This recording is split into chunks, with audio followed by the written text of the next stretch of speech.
तो carbon number 1, carbon number 2, carbon number 3 में सबसे ज्यादा स्टेबल नेगेटिव चार्ज किस में आएगा?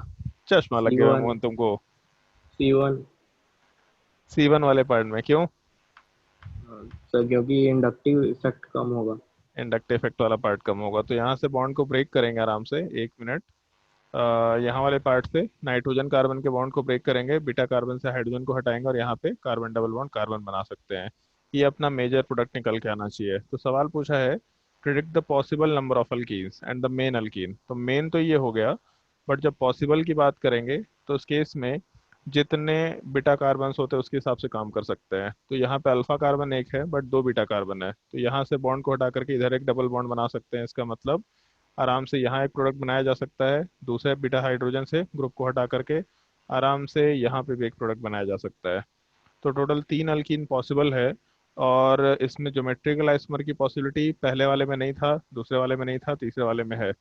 तो इस केस में सिस प्लस ट्रांस, तो टोटल मिला करके 4 प्रोडक्ट पॉसिबल होगा, जिसमें इथीन वाला पार्ट मेजर प्रोडक्ट निकल के आना चाहिए। तो ऑप्शन सी वाला पार्ट आंसर कंसिडर कर सकते हैं। 4 डिफरेंट पॉसिबल प्रोडक्ट और उसमें मेजर प्रोडक्ट अपना इथीन हो जाएगा। और कोई डाउट? सर एक डाउट है डीपीपी में। डीपीपी नंबर कौन सा? 30। एक मिनट। डीपीपी नंबर 30 कहाँ गया भाई, कहाँ गया?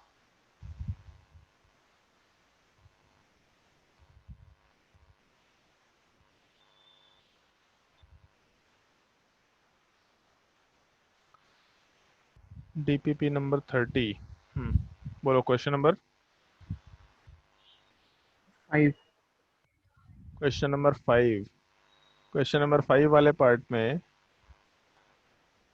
चलो ठीक है, ध्यान दो। जैसे इस रिएक्शन वाले पार्ट में सबसे पहले स्टेप में N B U L I के साथ रिएक्शन कराया। अच्छा सवाल दे रखा है वैसे।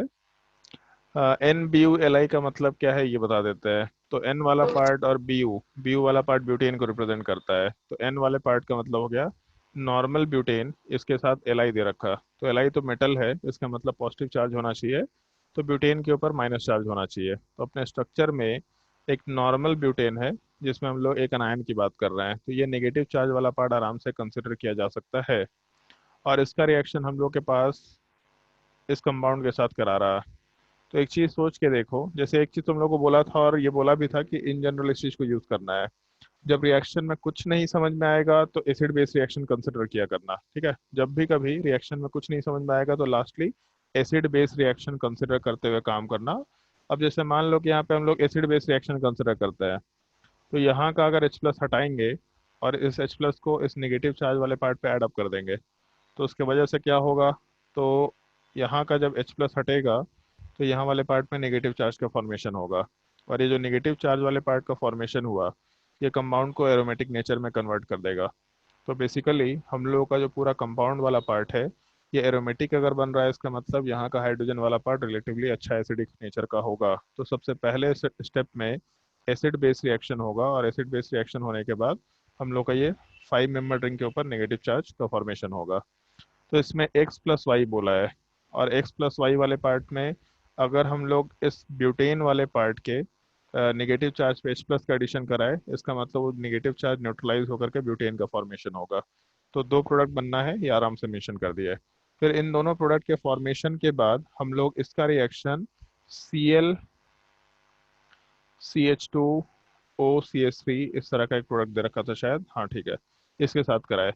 तो ये दोनों कंपाउंड में जो न्यूक्लियोफाइल है नेगेटिव चार्ज, वो पार्ट आराम से इस कार्बन पे इलेक्ट्रॉन कोऑर्डिनेट करके इसको यहाँ से हटाएगा। जब इसको हटाएगा तो प्रोडक्ट वाले पार्ट में ये 5 मेंबर रिंग वाले पार्ट का जिस कार्बन के ऊपर माइनस चार्ज था, ये इस कार्बन से अटैच होगा, और उस कार्बन के ऊपर एक OCH3 वाला पार्ट है बेसिकली। तो अपने प्रोडक्ट वाले पार्ट में 5 मेंबर रिंग दे रखा, और 5 मेंबर रिंग वाले पार्ट को हम लोग CH2 से अटैच किए, जिसपे OCH3 वाला पार्ट है, where Y is equal to hydrocarbon. तो Y वाला पार्ट हाइड्रोकार्बन, मतलब ये जो हम लोगों का ब्यूटेन वाला पार्ट है ये हाइड्रोकार्बन बन गया, और उसके अलावा इसको हम लोग एक्स आराम से बोल सकते हैं। तो step 1 is a SN1 reaction, तो गलत चीज दे रखा है। स्टेप 1 वाला पार्ट एसिड बेस रिएक्शन दे रखा है। फिर उसके बाद the hydrocarbon product of step 1 is CH3 CH2 CH2 CH3। तो सही ऑप्शन दे रखा है, वाई वाला पार्ट ब्यूटेन होगा, ऑप्शन बी आंसर होगा। X is equal to cyclopentadiene. Cyclopentadiene नहीं होगा, साइक्लोपेंटाडाइइनाइल आयन होगा यहाँ पे, क्योंकि यहाँ निगेटिव चार्ज है, तो ये आयन वाला पार्ट को हम लोग एक्स बोल के चल रहे हैं, तो ये स्ट्रक्चर वाला पार्ट, ऑप्शन सी वाला पार्ट भी गलत है। साइक्लोपेंटाडाइइनाइल आयन वर्ड अगर होता तो ज़्यादा बेटर होता। फिर उसके बाद the nucleophile in the second reaction is Bu-, Bu- मतलब ब्यूटाइल माइनस, तो न्यूक्लियोफाइल सेकेंड स्टेप में ये साइक्लोपेंटाडाइइनाइल आयन वाला पार्ट है, Bu- नहीं, इसका मतलब डी ऑप्शन वाला पार्ट भी गलत है, तो ऑप्शन बी आंसर आराम से कंसिडर कर सकते हैं। अच्छा सवाल दे रखा है वैसे ये। जब भी कभी कुछ सवाल में नहीं समझ में आएगा तो सिंपली वहां पे ये सोचते हुए काम करना है कि अगर हम लोग इस क्वेश्चन में एसिड बेस रिएक्शन कराते हैं तो किस तरीके से रिएक्शन प्रोसीड करता है। जब एकदम बहुत डिफिकल्ट टाइप का अननोन रिएक्शन दिख रहा है तो सिंपली एसिड बेस रिएक्शन से शुरुआत करने की कोशिश करना। और कोई डाउट किसी को? Sir question number 4। Question number 4 में एक तुम लोगों को सबसे शुरुआत में एक छोटा सा इंस्ट्रक्शन दिया था, बोला था कभी कभी सवाल जब नहीं बनेगा तो सवाल का आंसर देखना, और आंसर देखने के बाद सोचना कि ये कैसे हुआ। ये भी सवाल अच्छा है वैसे। तो सवाल का आंसर देखा है इसका? Yes sir. क्या आंसर दिया? ए। ए आंसर दिया? हाँ, ए कहाँ से आंसर देगा? मेरे हिसाब से डी आंसर होना चाहिए। मेरा पे डी आया था सर। OH- ETO- SO3Na। एक सेकेंड, नहीं ठीक है, ये वाला पार्ट ज़्यादा अच्छा लिविंग ग्रुप है, चलेगा। तो हम लोग के रिएक्शन वाले पार्ट में OMe दे रखा।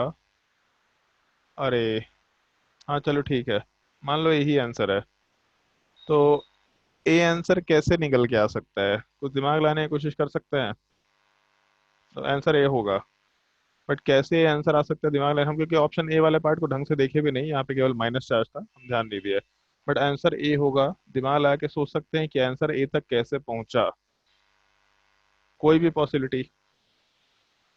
सर अगर Cl माइनस निकल जाए और वहाँ पे OH ऐड हो जाए, तो Me माइनस आएगा तो O नेगेटिव के साथ, CH3 एम ए प्लस आएगा माइनस तो O नेगेटिव।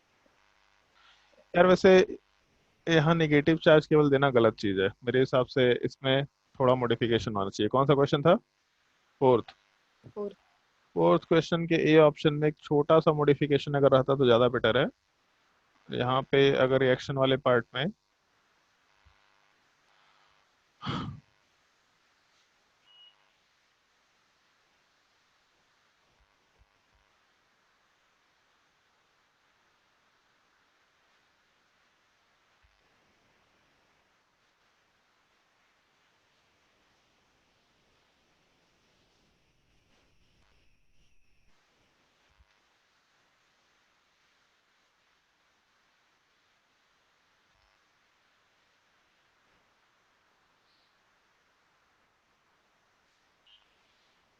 अ, मेरे हिसाब से आंसर डी होना चाहिए। ऑप्शन ए वाला पार्ट आंसर नहीं हो पाएगा, क्योंकि इस पार्ट का फिर रिएक्शन हो जाएगा। इसका आंसर चेंज करा देंगे क्वेश्चन नंबर 4 वाले पार्ट में। इसका आंसर दे तो ए रखा है, लेकिन इसका आंसर वाला पार्ट डी ऑप्शन आंसर होगा।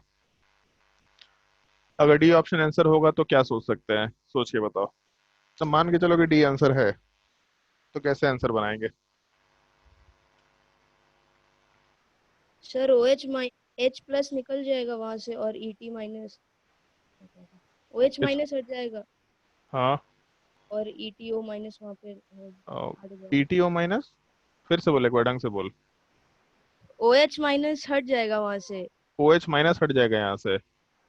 अच्छा ठीक है, और यहाँ से ये पार्ट इधर चला जाएगा। कौन सा हाँ, रिएक्शन फॉलो करेगा, SN1 या SN2? SN2। SN2, अच्छा। और एक चीज याद है कि बेंजीन के ऊपर SN1 SN2 रिएक्शन नहीं होता है, हाँ।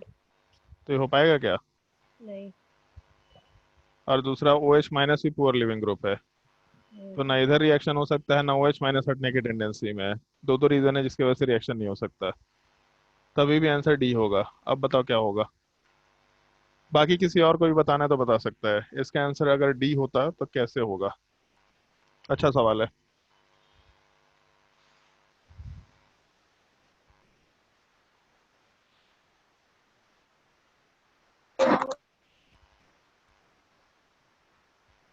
बताओ भाई, जिसको भी बताना है बता सकता है। अगर इसका आंसर डी होता तो कैसे होता? भारती,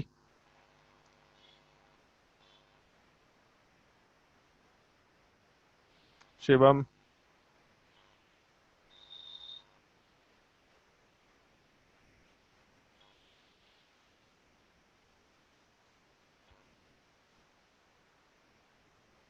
किसी को नहीं मालूम पड़ रहा है कि इसका आंसर डी कैसे होता? सोच के देखो।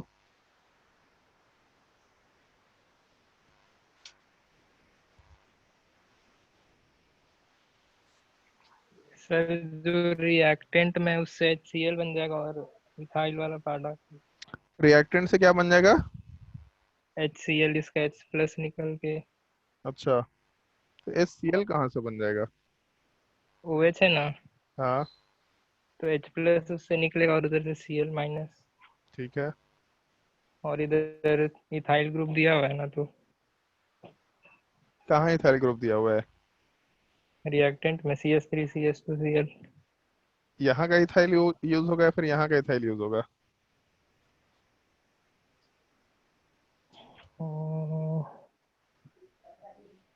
ये नहीं मालूम पड़ रहा है ना? रिएक्टेंट वाला यूज। चलो ध्यान दो। सर ऑक्सीजन का लोन पेयर उसके साथ CH3CH2 प्लस के साथ शेयर कर, ऑक्सीजन का लोन पेयर मतलब कि कौन सा ऑक्सीजन का लोन पेयर? OH वाला। ये पार्ट, यस। इसका लोन पेयर इसके साथ कंबाइन करेगा ऐसा? यस।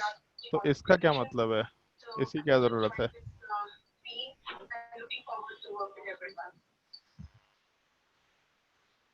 है कुछ कुछ जिंदगी का सच यहाँ छुपा हुआ है। केमिकल काइनेटिक्स पढ़ लिया तो और भी मालूम पड़ गया होगा कि जिंदगी का सच्चाई क्या होता है रिएक्शन में। चलो ध्यान दो। एक चीज सुना होगा केमिकल काइनेटिक्स में कि तीन तरह के रिएक्शन होते हैं। इंस्टेंटेनियस रिएक्शन है, उसको वेरी फास्ट रिएक्शन भी बोलते हैं। दूसरा मॉडरेट रिएक्शन, और तीसरा बहुत ही स्लो रिएक्शन। हम लोग जो केमिकल काइनेटिक्स है वो हमेशा मॉडरेट रिएक्शन से अप्लाई कर सकते हैं। मॉडरेट रिएक्शन से अप्लाई करने का मतलब है जिनका स्पीड हम लोग ढंग से मेजर कर सकते हैं उन पे अप्लाई कर सकते हैं। तो अगर एक ऑर्गेनिक केमिस्ट्री वाले पार्ट में हम लोग रेट ऑफ रिएक्शन का मेजरमेंट कर पा रहे हैं, इसका मतलब ये पूरा का पूरा कंसेप्ट या पूरे के पूरे ऑर्गेनिक केमिस्ट्री में इन जनरल हम लोग मॉडरेट रिएक्शंस की बात करेंगे। लेकिन केमिकल काइनेटिक्स में एक चीज मालूम था कि एसिड बेस रिएक्शन वाला पार्ट इंस्टेंटेनियस रिएक्शन है, मतलब बहुत ही फास्ट रिएक्शन है। तो अगर ढंग से देखो तो ETO माइनस वाला पार्ट बेस है, और यहाँ पे H प्लस वाला पार्ट, क्योंकि अगर इस सल्फर के स्ट्रक्चर को हम लोग थोड़ा एक्सटेंड करें तो उसके वजह से हम लोग के पास माइनस एम इफेक्ट मिल रहा है। तो यहाँ से अगर H प्लस हटेगा OH से तो उस केस में जो नेगेटिव चार्ज हो आराम से माइनस एम इफेक्ट में जा सकता है। तो यहाँ का H प्लस वाला पार्ट ठीक ठीक एसिडिक है, आराम से यहाँ का नेगेटिव चार्ज इस H प्लस के साथ कंबाइन करेगा। और जैसे ही H प्लस के साथ कंबाइन किया तो अपने बेंजीन के स्ट्रक्चर में SO3 Me दे रखा, उसके जस्ट बगल में O माइनस वाला पार्ट दे रखा, यहाँ पे NO2 वाला पार्ट दे रखा है। अब इसका रिएक्शन हम लोग प्रोडक्ट वाले पार्ट में जब कराएंगे तो ये न्यूक्लियोफाइल इसके ऊपर रिएक्शन करके आराम से Cl को यहाँ से रिमूव करेगा। तो पहला स्टेप एसिड बेस रिएक्शन हो गया, इस वजह से ये रिएक्शन मीडियम दे रखा है। और उसके अलावा फिर दूसरा स्टेप जब हम लोग कंसिडर करेंगे तो नॉर्मल SN2 रिएक्शन कंसिडर कर सकते हैं। तो जब O माइनस इस पे इलेक्ट्रॉन कोऑर्डिनेट करेगा, यहाँ से Cl को हटाएगा तो ऑक्सीजन वाले पार्ट के ऊपर दो कार्बन का चेन अटैच होगा, मतलब इथाइल ग्रुप अटैच होगा, तो इसीलिए प्रोडक्ट में OAT का फॉर्मेशन हो सकता है आराम से। और कोई डाउट किसी को? इस तरह के स्टेप बहुत ही नॉर्मल स्टेप्स हैं, इस तरह के क्वेश्चंस प्रैक्टिस करना होता है तुम लोग को, बहुत ही सिंपल सा एलिमेंट्री टाइप का स्टेप है। आराम से इस तरह के रिएक्शन देखते देखते मालूम पड़ जाएंगे। और कोई डाउट? कॉम्प्रिहेंशन सर एक बार क्वेश्चन नंबर 1 बता दो। एक बार क्वेश्चन नंबर 1 बता दे तो और हम 10 बार भी बताया करते हैं क्या? क्वेश्चन नंबर 1 वाले पार्ट में the conversion of ethanol to propionitrile अभी क्वेश्चन नंबर 1 छोड़ दो। अब इसमें एक छोटा सा पार्ट है जो हम लोग के लिए बताना बाकी है, ये रिएक्शन ऑफ अल्कोहल में आएगा। अभी के लिए क्वेश्चन नंबर 1 रहने दो, इस चीज़ को हम आगे डिस्कस कर लेंगे। उसको हम येलो कलर से मार्क कर देते हैं। ध्यान रखना है, इस क्वेश्चन का डिस्कशन हम लोग को आगे करना है। और कोई डाउट? सर कॉम्प्रिहेंशन 2 का कॉम्प्रिहेंशन इसमें वर्क इसमें बुक दे रखा है क्या, कि बुकलेट में? नहीं, बुकलेट में। बुकलेट में, एक मिनट। कॉम्प्रिहेंशन 2 का क्वेश्चन नंबर 3 सर। एक minute.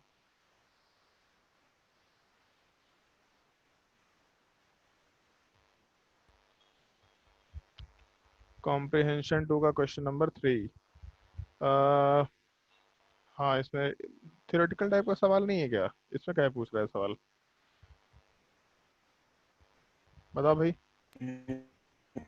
The incorrect statement about step 1। अगर स्टेप 1 को फॉलो करें हम लोग, तो स्टेप 1 वाले पार्ट में हम लोग का जो रिएक्शन हुआ है, उस रिएक्शन वाले पार्ट में यार कुछ होना जाना तो नहीं है। रिएक्शन में ये लोन पेयर वाला जो पार्ट है, मतलब नाइट्रोजन के ऊपर जो लोन पेयर है, ये आराम से एमी के ऊपर रिएक्शन करेगा। तो जो भी इन्वर्जन होगा ये नाइट्रोजन के ऊपर होगा। अगर बाकी पार्ट को ढंग से देखो तो नाइट्रोजन और हाइड्रोजन आपस में जगह एक्सचेंज कर चुके हैं, एक स्विच। उसके अलावा ऊपर CH3 नीचे C2H5, तो यहाँ वाले पार्ट में दूसरा स्विच। तो टोटल 2 स्विच है। कॉन्फ़िगरेशन अगर यहाँ R है तो प्रोडक्ट में भी कॉन्फ़िगरेशन R ही रह जाएगा। यहाँ वाले पार्ट पर कॉन्फ़िगरेशन बिल्कुल भी चेंज नहीं होने वाला है, ऐसा आराम से बोलते हुए काम कर सकते हैं। मतलब रिएक्शन वाले पार्ट को अगर हम लोग कंसिडर करें तो इस केस में देख के सर ऐसा लगा। हाँ, 5 क्या है? 5 मतलब वो कॉम्प्रिहेंशन 2 का 3 मतलब अच्छा, 5 सर ठीक बोलना है, चाह रहे ठीक थे। The product F is. जब हम लोग प्रोडक्ट वाले पार्ट में एफ स्ट्रक्चर की बात करेंगे, विवेकानंद अपना क्लास के टाइम पे ऑडियो म्यूट करके रखा करो। एफ इज, अगर हम लोग इस रिएक्शन वाले पार्ट में एस एच माइनस का रिएक्शन करा रहे हैं तो एस एच माइनस का रिएक्शन कहाँ हो सकता है? तो जैसे एक चीज़ देखो, नाइट्रोजन वाले पार्ट के ऊपर हम लोग के पास 3 मिथाइल ग्रुप है, और उसके अलावा दूसरे साइड में एक ही स्ट्रक्चर दे रखा है, C2H5, और नीचे वाले पार्ट में CH3 दे रखा है, और इसका रिएक्शन करा रहे हैं हम लोग SH माइनस के साथ। तो SH माइनस वाला पार्ट एक नेगेटिवली चार्ज न्यूक्लियोफाइल है। ये इन जनरल ध्यान रखना, अगर नेगेटिवली चार्ज न्यूक्लियोफाइल होगा तो काफ़ी स्ट्रॉन्ग न्यूक्लियोफाइल होता है, क्योंकि जो न्यूट्रल न्यूक्लियोफाइल है वो वीक बेस होते हैं। वीक बेस बहुत अच्छा न्यूक्लियोफाइल नहीं हो सकता। तो जो नेगेटिवली चार्ज न्यूक्लियोफाइल है वो इन जनरल अच्छा न्यूक्लियोफाइल हुआ करता है। तो अगर ये अच्छा न्यूक्लियोफाइल है तो SN2 रिएक्शन कराना चाहेगा, और अगर SN2 रिएक्शन कराना चाहेगा तो 3 मिथाइल ग्रुप है, उसके अलावा ये कार्बन पे रिएक्शन होगा। मतलब नाइट्रोजन जिस कार्बन पे अटैच्ड है उन्हीं पे तो रिएक्शन हो सकता है। तो अगर हम लोग इस कार्बन पे रिएक्शन कराएं तो ये ग्रुप यहाँ से रिमूव होगा, अगर इस कार्बन पे रिएक्शन कराए तो ये ग्रुप रिमूव होगा। तो बेसिकली अगर SN2 रिएक्शन कराना है तो जिस कार्बन के ऊपर लेस हिंड्रेंस होगा वहीं पे रिएक्शन कराना चाहिए। तो कार्बन के ऊपर SH का एडिशन होगा तो CH3SH के जैसा प्रोडक्ट का फॉर्मेशन हो जाना चाहिए। ऑप्शन सी वाला पार्ट कंसिडर कर सकते हैं। ठीक है, कुछ और इसमें बीच में दिया तो नहीं है ना? नहीं, ठीक है। और कोई डाउट? सर एक डाउट है कि अगर इंटीजर टाइप में नहीं दिया है स्टीरियो का इस्तेमाल काउंट करना तो करेंगे कि नहीं? जनरली काउंट किया करते हैं हम लोग। मतलब जनरली हम लोग इंटीजर टाइप वाला पार्ट दे रखा हो या ना दे रखा हो, उसमें मतलब आइसोमर दे नहीं रखा हो तो काउंट किया करते हैं। लेकिन शायद एडवांस में ऐसा होता नहीं। एडवांस में या मेंस के एग्जाम में मेंशन किया हुआ रहता है कि इसमें स्टीरियो आइसोमर काउंट करके बताना है। ठीक है, तो ऐसा कोई दिक्कत नहीं होना चाहिए। और कोई डाउट?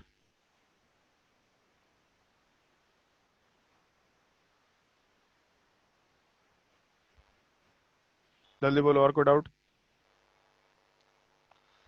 सर इंटीजर टाइप का क्वेश्चन नंबर 3। इंटीजर टाइप का क्वेश्चन नंबर 3।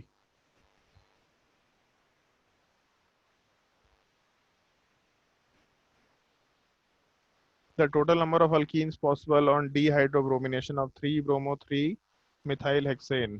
अगर हम लोग हेक्सेन का फॉर्मेशन कंसिडर करें, 1 2 3 4 5 6, और 3-bromo-3-methyl हेक्सेन, तो एक CH3 भी है, इसी पे एक ब्रोमीन वाला पार्ट भी है, और इसमें टोटल नंबर ऑफ अल्कीन्स बनाना है। तो पहले तो ये अल्फा कार्बन मार्क किया, अल्फा कार्बन से अटैच्ड हम लोगों के पास 3 बीटा कार्बन है बेसिकली। तो अगर 3 बीटा कार्बन है तो तीनों तरफ डबल बॉन्ड बन सकता है। तो यहाँ वाले पार्ट में एक डबल बॉन्ड तो ऐसा बन जाएगा, एक डबल बॉन्ड, सर बन गया, छोड़ दीजिए। गजब नालायक आदमी है। और कोई डाउट? बोलो भाई जल्दी, और कोई डाउट? चलो नोट्स कॉपी निकालो, और नोट्स कॉपी में lecture number 23 Hofmann elimination product तो हम लोग डिस्कस कर चुके थे। आज हम लोग E1 CB रिएक्शन वाला पार्ट डिस्कस करेंगे। छोटा सा टॉपिक है और इजी टॉपिक भी है मेरे हिसाब से।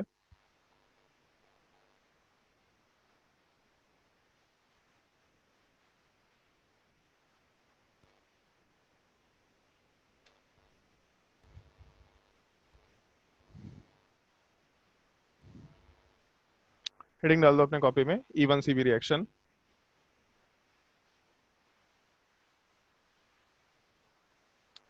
चलो ध्यान दो, जैसे अभी तक हम लोग जो रिएक्शंस करा रहे थे, तो रिएक्शंस वाले पार्ट में जस्ट लास्ट पार्ट में हॉफमैन एलिमिनेशन वाले पार्ट में एक छोटा सा डिस्कशन किया था कि अगर लिविंग ग्रुप पुअर है तो उस केस में लिविंग ग्रुप वाले पार्ट के हटते वक्त नेगेटिव चार्ज का फॉर्मेशन होता है, पार्शियल नेगेटिव चार्ज, या फिर कार्बोनायन कैरेक्टर का फॉर्मेशन होता है। जब हम लोग रिएक्शन वाले पार्ट में वही कंडीशन के ऊपर वर्कआउट करें कि लिविंग ग्रुप वाला पार्ट अपना पुअर है, बेसिकली लिविंग ग्रुप वाले पार्ट में फ्लोरीन हो सकता है, OH माइनस भी इस बार पॉसिबल है, ये भी हो सकता है। उसके अलावा जो हम लोग का बाकी लिविंग ग्रुप वाला पार्ट था NR3+, इसके अलावा SR2+। अगर लिविंग ग्रुप्स वाले पार्ट पुअर हुए, सबसे पहला कंडीशन, और पुअर लिविंग ग्रुप के अलावा कंडीशन वाइज हम लोग एक एक्स्ट्रा पार्ट इसमें ऐड करते हैं। केवल इसको कंडीशन वाइज ही ध्यान रखना, हमेशा कंडीशन वाइज ध्यान रखना है इसमें। ये दो कंडीशन फुलफिल होना चाहिए, पहला लिविंग ग्रुप पुअर होना चाहिए, और लास्ट वाले हॉफमैन एलिमिनेशन से एक एक्स्ट्रा हम लोग लिविंग ग्रुप OH वाले पार्ट का एडिशन कर लिए। और दूसरा पार्ट बीटा कार्बन वाले पार्ट पे हम लोग आराम से एक -M ग्रुप होना चाहिए ऐसा मेंशन करके चल रहा है। तो बीटा कार्बन के ऊपर -M ग्रुप एग्जिस्ट करना ही करना चाहिए। तब उस केस में हम लोग ऐसा बोल सकते हैं कि रिएक्शन वाले पार्ट में E1 CB रिएक्शन होगा। इसका मतलब क्या है, इस चीज को एक्सप्लेन करते हैं। पहले कंडीशन नोट डाउन करो।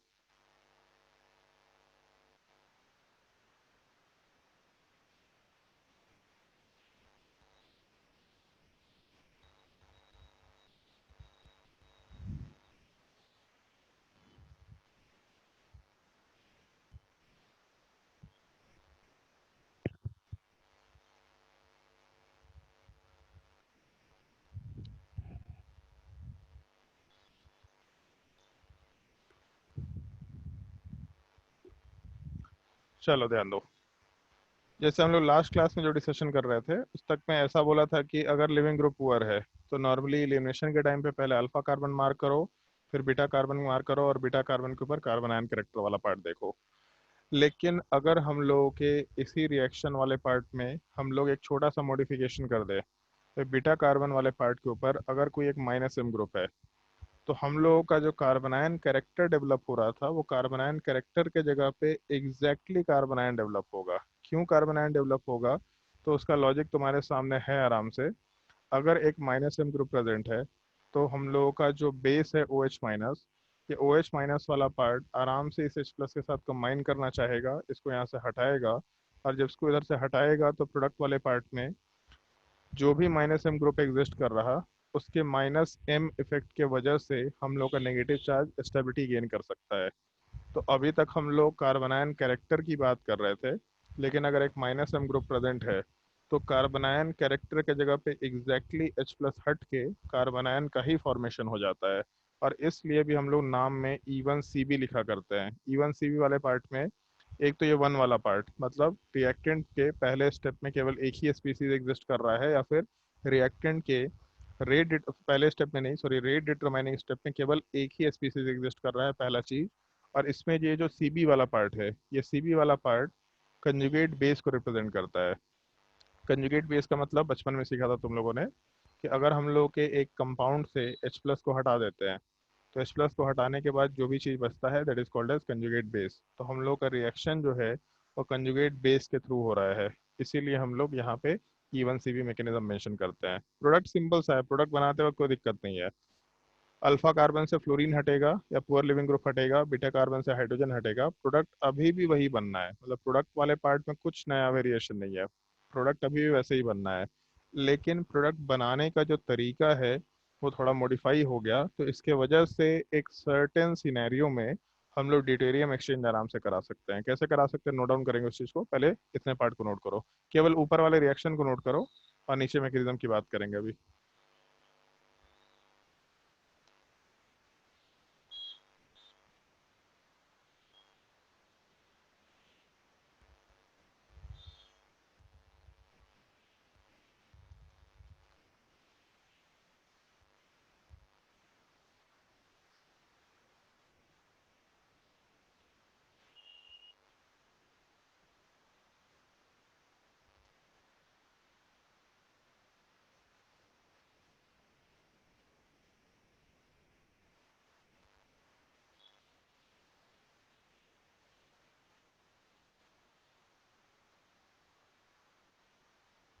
चलो ध्यान दो,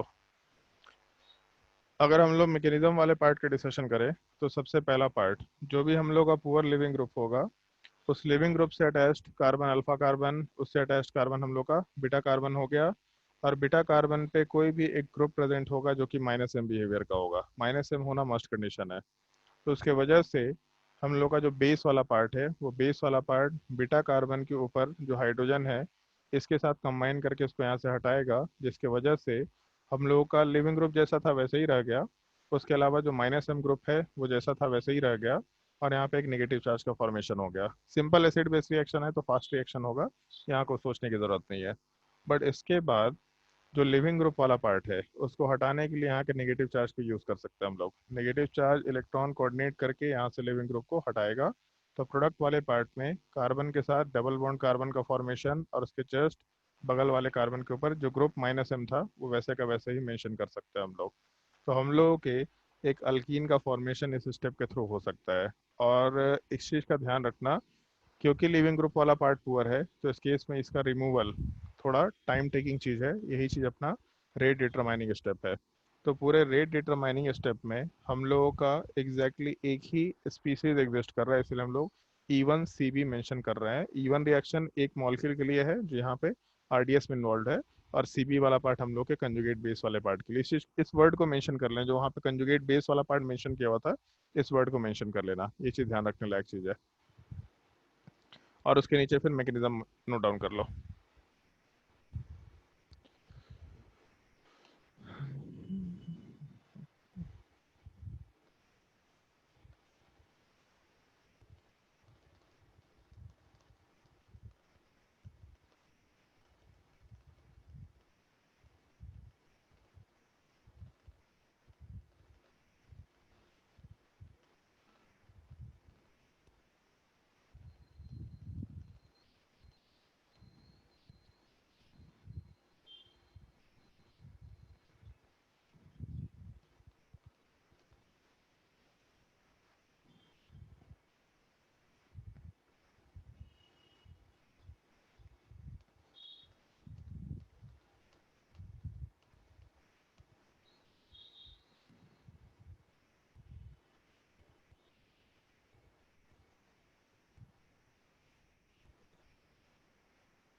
अगर नोट डाउन कर लिया हो तो फिर हम लोग कुछ कुछ पॉइंट्स का डिस्कशन कर सकते हैं यहाँ पे। जैसे सबसे पहला पॉइंट जो डिस्कशन करना है, एक चीज़ देखो यहाँ पे, जैसे अगर -m ग्रुप वाला पार्ट प्रेजेंट है तो उसके वजह से माइनस चार्ज तो बन रहा है।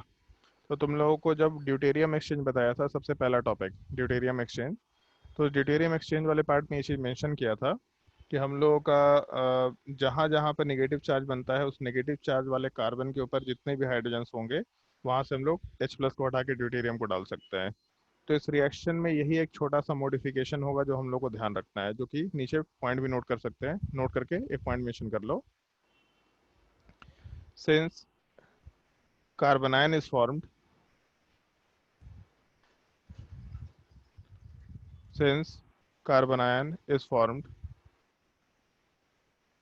therefore deuterium exchange will take place. Therefore, deuterium exchange will take place.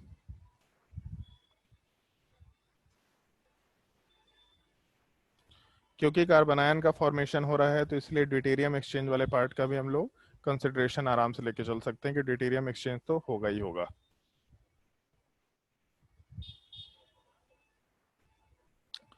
और इसमें इस पर्टिकुलर टॉपिक में कुछ सर्टेन स्पेसिफिक क्वेश्चंस है, उन स्पेसिफिक क्वेश्चंस का ही अपने को ध्यान रखना है और क्वेश्चन नोट डाउन करना शुरू करो। Find the products in the following cases. 3-4 type के क्वेश्चंस है, उन 4 क्वेश्चंस का ही थोड़ा ध्यान रखना होता है। फाइंड द प्रोडक्ट्स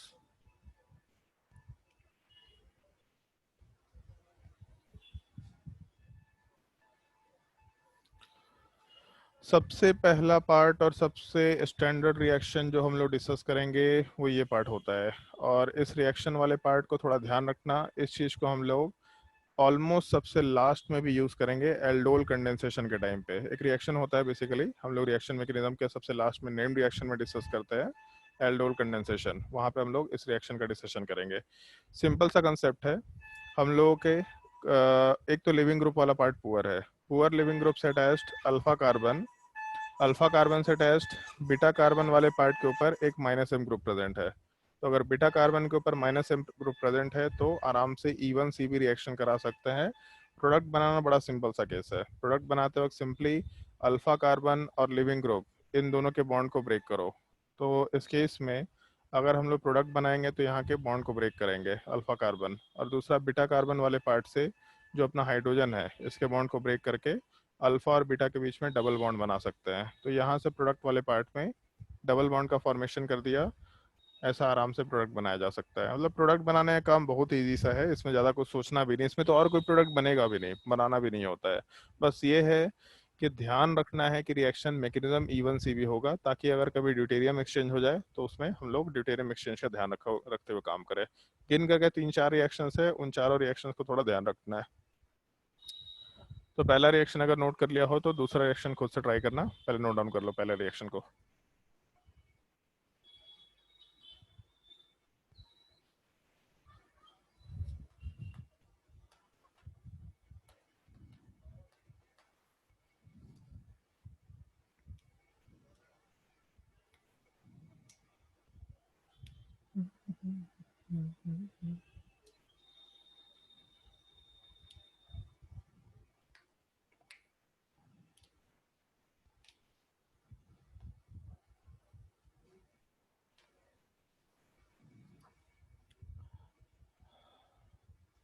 अगर नोट कर लिया तो फिर हम लोग सेकंड क्वेश्चन पे मूव करते हैं। नेक्स्ट क्वेश्चन ट्राई करके देखो।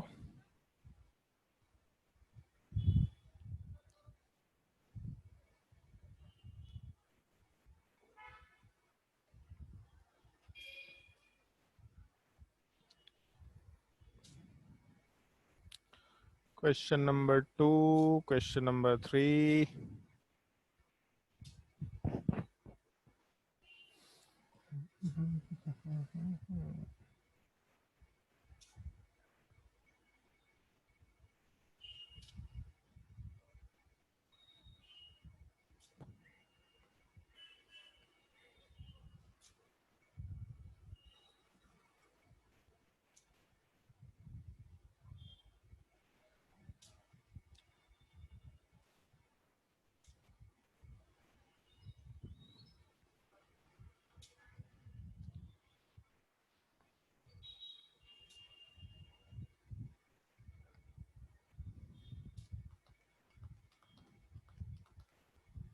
बहुत ही सिंपल सिंपल क्वेश्चन है, ज़्यादा कुछ सोचना नहीं है। प्रोडक्ट बड़ा ही सिंपल, क्योंकि तुमको मालूम है कि E1CB चल रहा है, अभी मालूम है, बाद में मालूम नहीं रहेगा, इसलिए थोड़ा अच्छा टॉपिक है, ध्यान रखने लायक टॉपिक है, क्योंकि बहुत ही कंडीशनल रिएक्शन है। अगर ये कंडीशन ध्यान नहीं रहेगा तो गलती करेंगे ही करेंगे।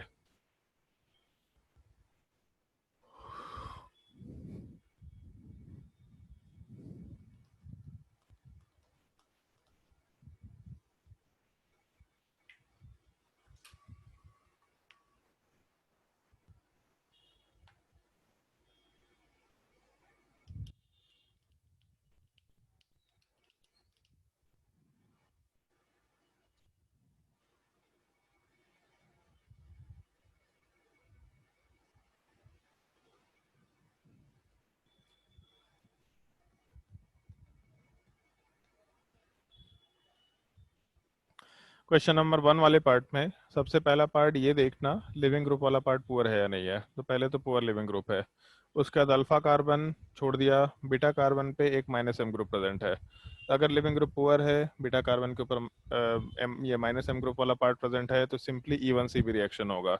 E1 CB रिएक्शन में अल्फा कार्बन और लिविंग ग्रुप का बॉन्ड ब्रेक करो, बीटा कार्बन पे हाइड्रोजन होना भी मस्ट कंडीशन है, उसको ब्रेक करो। प्रोडक्ट वाले पार्ट में आराम से इधर पाई बॉन्ड का फॉर्मेशन करा के प्रोडक्ट का फॉर्मेशन करा सकते हैं। प्रोडक्ट बनाना बड़ा आसान सा काम है, उसमें कोई तकलीफ नहीं है। क्वेश्चन नंबर 3 ट्राई करके देखो। और इसी क्वेश्चन नंबर 3 की बात कर रहे थे। सवाल में ड्यूटेरियम दे रखा है, अगर ड्यूटेरियम दे रखा है तो ड्यूटेरियम एक्सचेंज कराना मस्ट कंडीशन है। जिस कार्बन के ऊपर नेगेटिव चार्ज बनेगा, मतलब बीटा कार्बन के ऊपर जब नेगेटिव चार्ज बनेगा तो वहां पे ड्यूटेरियम एक्सचेंज कराना मस्ट कंडीशन है। ट्राई करो।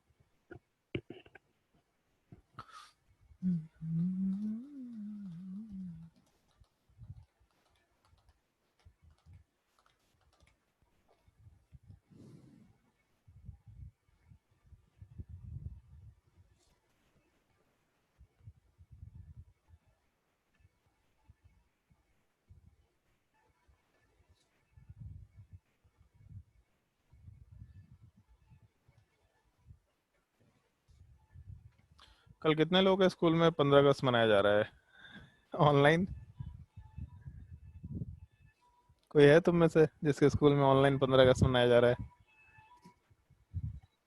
अरे गजब, आदित्य आगे निकले। चिन्मय में ऑनलाइन 15 अगस्त मनाया जा रहा है?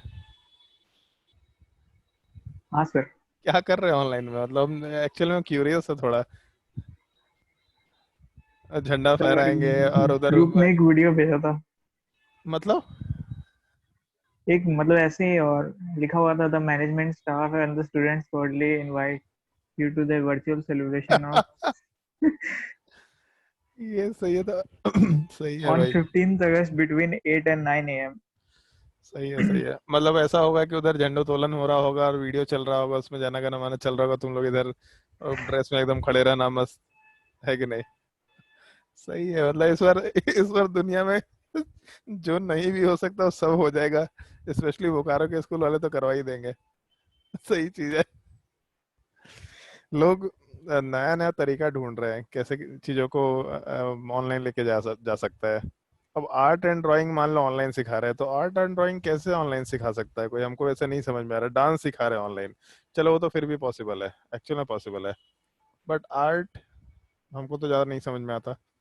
और ये तो खैर मतलब मालूम पड़ा कि तुम लोग स्पोर्ट्स डे भी ऑनलाइन करा दिया।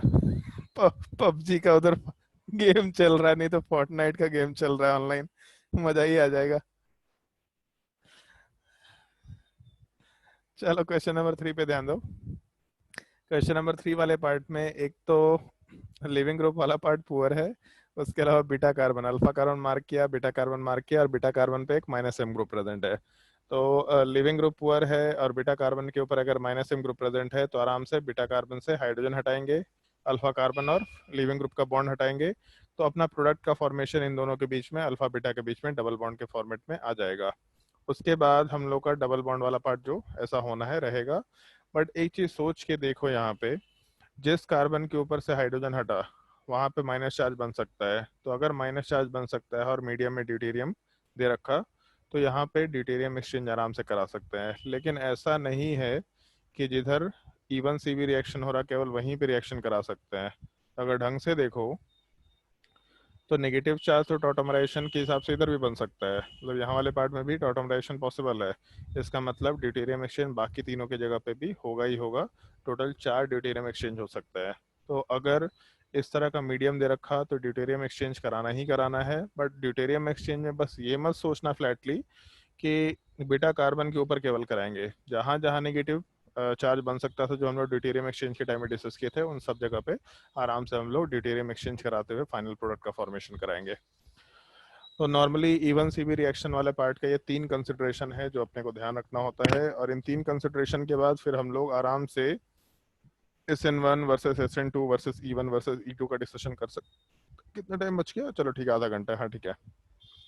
इन टॉपिक्स के बाद जैसे एक छोटा सा पार्ट बचा हुआ है जो हम लोग को डिस्कस करना होता है, SNI रिएक्शन, और ये हम लोग अल्कोहल की रिएक्शन में डिस्कस कर सकते हैं। उसके अलावा एक EI रिएक्शन भी है, इस चीज़ को भी हम लोग अल्कोहल के डिस्कशन के बाद एक स्पेसिफिक केस के जैसा डिस्कस कर सकते हैं, क्योंकि बहुत ही स्पेसिफिक केस है, मतलब ये कहीं भी मेंशन नहीं कर रखा है। इसका एक छोटा सा पार्ट केवल एनसीईआरटी में मेंशन कर रखा है, लेकिन क्योंकि उसका कोई रिएक्शन मैकेनिज्म मेंशन नहीं किया, इसलिए अपने काम का नहीं होता है। बहुत रेयरली अगर होगा, 10 साल में एक बार सवाल आएगा तो आएगा, और वो भी एडवांस में, इसलिए हम लोग इस चीज़ को बिल्कुल स्पेसिफिकली लास्ट में अलग से देखा करते हैं। तो एक ये टॉपिक, इसको हम लोग अल्कोहल वाले टॉपिक में डिस्कस करेंगे। बट इससे पहले हम लोग अब तक SN1, SN2, E1, E2 चारा टॉपिक पढ़ लिए, तो हम लोग नॉर्मली एक छोटा सा डिस्कशन रख सकते हैं। लोगों को यही नहीं समझ में आता कि SN1 कब कराना है, SN2 कब कराना है, E1 कब कराना है और E2 कब कराना है, यही चीज़ नहीं मालूम पड़ता है। और E1C भी सोचने की ज़रूरत नहीं है, E1C भी सबको पता होता है, आराम से उस चीज़ को कंसिडर कर सकते हैं हम लोग। तो SN1 versus SN2 versus E1 versus E2, ये चारों पार्ट को अगर हम लोग एक ही साथ कंसिडर करें, तो एक छोटा सा डिस्कशन का पॉइंट है जो अपने को ध्यान रखना होता है। उस डिस्कशन को पॉइंट, मतलब उस डिस्कशन का पॉइंट को केवल अपने को ध्यान रखना है, कैसे कैसे डिस्कशन कर सकते हैं, इन सब पॉइंट्स को ढंग से सुनना, और काफ़ी ढंग से सुनना। जैसे अगर तुम लोगों को रिएक्टिविटी का ऑर्डर याद हो, मतलब रेट ऑफ रिएक्शन के फैक्टर्स वाले पार्ट याद हो, तो सबसे पहला फैक्टर था कि सबस्ट्रेट का कंसंट्रेशन अगर हम लोग बढ़ाएंगे, केवल SN1 की बात करते हैं, तो सबस्ट्रेट का कंसंट्रेशन बढ़ाएंगे तो रेट वाला पार्ट इंक्रीज करेगा। दूसरा, न्यूक्लियोफाइल से कोई मतलब नहीं हुआ करता था यहाँ पे, तो उससे कोई लेना देना नहीं है। उसके बाद फिर हम लोग मीडियम वाले पार्ट में पोलर प्रोटिक मीडियम की बात करते थे। फिर उसके अलावा हम लोगों का लिविंग ग्रुप एबिलिटी अगर कंसिडर करें, तो लिविंग ग्रुप एबिलिटी वाला पार्ट बढ़ेगा तो रेट ऑफ रिएक्शन वाला पार्ट बढ़ेगा। फिर उसके अलावा हम लोग रिएक्शन वाले पार्ट में और कोई कंसिडरेशन लेते थे क्या, कार्बोकेटायन की स्टेबिलिटी की बात करते थे। कार्बोकेटायन वाले पार्ट का स्टेबिलिटी जितना ज़्यादा होगा, रेट ऑफ रिएक्शन वाला पार्ट उतना ही ज़्यादा होगा। तो ये 3-4 केसेस थे जो हम लोग आराम से वहाँ पे कंसिडर करके चल रहे थे। और इसी में एक और चीज़ बता दिया था कि अगर पोलर प्रोटिक मीडियम का डाइलेक्ट्रिक कांस्टेंट वाला पार्ट बढ़ाएंगे तो रेट ऑफ रिएक्शन बढ़ेगा। फिर जब SN2 रिएक्शन की बात कर रहे थे, तो यहाँ पे भी सबस्ट्रेट वाले पार्ट में कंसंट्रेशन बढ़ रहा था तो रेट वाला पार्ट बढ़ रहा था, पहला चीज़। दूसरा, यहाँ पे लिविंग ग्रुप एबिलिटी बढ़ रहा था तो भी रेट वाला पार्ट बढ़ रहा था। तीसरा, यहाँ वाले पार्ट में हम लोग न्यूक्लियोफाइल के हिसाब से काम कर रहे थे, अगर कंसंट्रेशन ऑफ न्यूक्लियोफाइल बढ़ रहा था तब उस केस में रेट ऑफ रिएक्शन बढ़ रहा था। इनफैक्ट अगर न्यूक्लियोफाइल का स्ट्रेंथ बढ़ेगा, मतलब न्यूक्लियोफिलिसिटी बढ़ेगा, तब भी उस केस में रेट ऑफ रिएक्शन बढ़ेगा। मतलब स्ट्रॉन्गर न्यूक्लियोफाइल SN2 रिएक्शन वाले पार्ट को ज़्यादा फेवर करेगा। और उसी की वजह से अपना मीडियम वाला पार्ट भी था, polar aprotic medium, rate of reaction SN2 का बढ़ाएगा या फिर SN2 को फेवर करेगा। और इसी में हम लोग स्टेरिक हिंड्रेंस का फैक्टर लेके चल रहे थे कि स्टेरिक हिंड्रेंस जितना कम होगा, रेट ऑफ रिएक्शन उतना ही ज़्यादा होगा। तो जैसे इन सब कंसिडरेशन को अगर देखा जाए, तो वहाँ से एक पार्ट आया था अल्काइल हैलाइड के रिएक्टिविटी का, कि हम लोगों के SN1 के टाइम पे जब हम लोग रिएक्टिविटी कंपेयर करते हैं, तो लिविंग ग्रुप एबिलिटी तो एग्जैक्टली सेम है दोनों में। लिविंग ग्रुप एबिलिटी बढ़ेगा तो कोई फर्क नहीं पड़ रहा। सबस्ट्रेट का कंसंट्रेशन वाला पार्ट भी सेम है, तो जो पार्ट कॉमन है उससे कंपेयर नहीं कर सकते। तो इस केस में, अच्छा सॉरी, हाँ यहाँ पे, तो इस केस में जैसे SN1 रिएक्शन था, उसमें एक्चुअल डिफरेंस आ रहा था अपने 1 डिग्री, 2 डिग्री और 3 डिग्री हाइलाइट के रिएक्टिविटी में। सबसे ज़्यादा रिएक्टिविटी 3 डिग्री अल्काइल हैलाइड था, फिर उसके बाद में 2 डिग्री अल्काइल हैलाइड था, और सबसे लास्ट में 1 डिग्री अल्काइल हैलाइड। वह मिथाइल पे तो रिएक्शन होता भी नहीं है, तो उस चीज़ को छोड़ सकते हैं। जबकि जब SN2 रिएक्शन की बात कर रहे थे, तो SN2 रिएक्शन वाले पार्ट में जो 3 डिग्री वाले पार्ट का रेट था, वो सबसे कम निकल के आ रहा था। फिर उसके बाद 2 डिग्री वाला पार्ट अल्काइल हैलाइड का, फिर उसके बाद 1 डिग्री अल्काइल हैलाइड मेंशन कर सकते हैं। तो इन जनरल SN1 और SN2 में ये जो डिग्री ऑफ अल्काइल हैलाइड है, इसमें थोड़ा डिफरेंस निकल के आया था। फिर उसके बाद हम लोग SN1 के साथ साथ E1 रिएक्शन की बात कर रहे थे। तो जैसे E1 रिएक्शन की अगर बात करें, तो सारा कुछ सेम टाइप का था, सारा कुछ। डिफरेंस किस चीज़ का था, तो अगर हम लोग SN1 रिएक्शन में हीटिंग दे रखे होते हैं, तब यहाँ पे E1 रिएक्शन हो जाता है। मतलब केवल एक हीटिंग के फैक्टर का डिफरेंस था, बट अदरवाइज हम लोग का सारा फैक्टर अगर सेम था। मतलब 3 डिग्री RX अगर कंसिडर करें ग्रेटर देन 2 डिग्री RX और ग्रेटर देन 1 डिग्री RX, तो कोई डिफरेंस नहीं है, exactly same rate of reaction हम लोग कंपेयर कर सकते हैं। फिर उसके बाद अपना E2 का नंबर निकल के आया था, और E2 में ऑलमोस्ट सारे फैक्टर SN2 के जैसे थे, लेकिन बस हम लोग न्यूक्लियोफाइल के जगह पे टर्म बेस यूज़ कर रहे थे, और यहाँ पे न्यूक्लियोफाइल के जगह पे स्ट्रॉन्गर बेसिक पार्ट मेंशन कर सकते थे। तो बेसिक स्ट्रेंथ वाले पार्ट को भी कंपेयर कर सकते थे। हीटिंग वाला पार्ट यहाँ पे भी था जो मेंशन कर रहे थे, लेकिन यहाँ पे एक छोटा सा फैक्टर था। यहाँ पे जब हम लोग रिएक्टिविटी की बात करते थे, तो ट्रांजिशन स्टेट का स्टेबिलिटी प्रोडक्ट के मतलब प्रोडक्ट वाला अल्कीन के स्टेबिलिटी के ऊपर डिपेंड कर रहा था। तो अल्कीन जितना ज़्यादा स्टेबल होता है, रेट ऑफ रिएक्शन उतना ही ज़्यादा होता है। तो बेसिकली ये जो E2 रिएक्शन है, इसमें जो ऑर्डर है ये SN2 के उल्टा 3 degree greater than 2 degree RX greater than 1 degree RX इस टाइप का निकल के आ रहा था। तो इन चारों पार्ट को अगर कंपेयर करें तो इस केस में SN1 वाले पार्ट में 3 डिग्री वाला पार्ट ज़्यादा डोमिनेटिंग है, 1 डिग्री में SN1 नॉर्मली नहीं होता है। SN2 में उल्टा होता है, ये 1 डिग्री वाला पार्ट ज़्यादा डोमिनेटिंग है, इस केस में नॉर्मली SN1 रिएक्शन हम लोग नहीं करा रहे हैं, और 3 डिग्री वाले पार्ट में SN2 नहीं करा रहे होते हम लोग। जब इवन होगा तो 3 डिग्री वाले पार्ट में हम लोग रिएक्शन कराएंगे, 1 डिग्री में रिएक्शन नहीं कराएंगे प्रेफरेबली, और अगर 2 डिग्री हुआ तब भी इस केस में हम लोग 3 डिग्री वाले पार्ट में प्रेफरेबली रिएक्शन कराएंगे, नॉर्मली 1 डिग्री वाले पार्ट में इन जनरल रिएक्शन नहीं कराते हैं। लेकिन एक पॉइंट ये है कि हम लोगों का SN1 हो या SN2 हो या E1 हो या E2 हो, इन सारे केसेस में जो 2 डिग्री का रिएक्टिविटी है ये बिल्कुल मिड में आता है। मतलब 2 डिग्री का रिएक्टिविटी सब के लिए ठीक ठीक है, मतलब SN1 के लिए भी कम है, SN2 के लिए भी कम है, E1 के लिए भी कम है, E2 के लिए भी कम है। हो सकता है जैसे 3 डिग्री हुआ तो रिएक्शन नहीं हो रहा है SN2 में, 1 डिग्री में हो रहा है, और 2 डिग्री में हो भी सकता है, ठीक ठीक कंडीशन हुआ तो हो सकता है, अदरवाइज बहुत फेवरेबल कंडीशन वहाँ पे नहीं हुआ तो हो सकता है ना भी हो। लेकिन रिएक्टिविटी जो है 2 डिग्री में सारे के सारे रिएक्शंस के लिए ठीक ठीक एग्जिस्ट कर रहा है। तो नॉर्मली होता क्या है कि जैसे हम लोग जब रिएजेंट्स को देखते हैं तो रिएजेंट्स में दो चीज़ें सबसे पहले देखना होता है इन जनरल, और कभी कभी ये भी ऐसा कोई रूल नहीं है, इन जनरल बात कर रहे हैं, कभी कभी ऑप्शन के हिसाब से और रिएक्टेंट के हिसाब से देखना होगा अपने को, बट इन जनरल अगर 3 डिग्री दिया तो उस केस में SN1, E1 और E2 सोचो, और अगर 1 डिग्री दिया तो SN2 प्रेफरेबली सोचो। और उसके बाद अगर मान लो SN1 के लायक फैक्टर है, मतलब कोई हीटिंग नहीं दे रखा, केवल पोलर प्रोटिक मीडियम दिया, तब उस केस में SN1 रिएक्शन। और ये रिकॉर्डिंग हो रहा है तो लेक्चर को 2-3 बार सुन सकते हैं, कोई दिक्कत नहीं, क्योंकि इसको लैंग्वेज में नोट डाउन करना पॉसिबल चीज़ नहीं है। तो बाद में कभी भी इस चीज़ को सुन लेना, अपना लेक्चर नंबर नोट कर लें, लेक्चर नंबर 24 में ऐसा हुआ था, तो आराम से इस चीज़ को 2-3 बार सुन सकते हैं। तो अगर 3 डिग्री दिया कार्बन, तब उस केस में इन जनरल हम लोगों का SN1 रिएक्शन होगा, E1 रिएक्शन होगा, या फिर E2 रिएक्शन होगा। अगर 1 डिग्री हुआ तो इन जनरल SN2 रिएक्शन वाले पार्ट को कंसिडर करते हुए काम करेंगे, ठीक है, ये एक जनरल कंसिडरेशन होगा।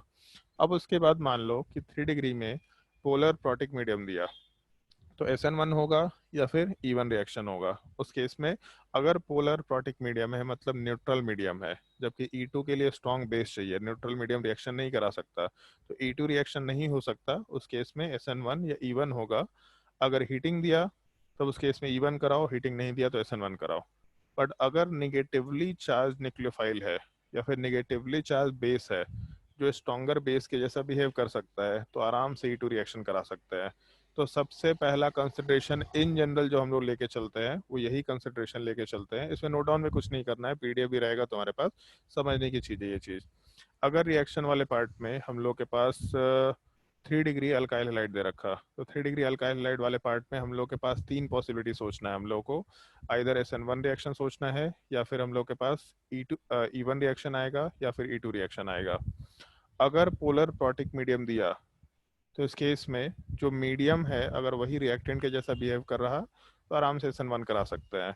अगर पोलर प्रोटिक मीडियम मतलब सॉल्वेंट ही रिएक्शन का पार्ट दे रखा प्लस हीट दे रखा, तब उस केस में हम लोग E1 रिएक्शन कराएंगे। और अगर नेगेटिव बेस दे रखा तो नेगेटिव बेस वाले पार्ट में स्ट्रॉन्गर बेसिक बिहेवियर, आराम से E2 रिएक्शन करा सकते हैं।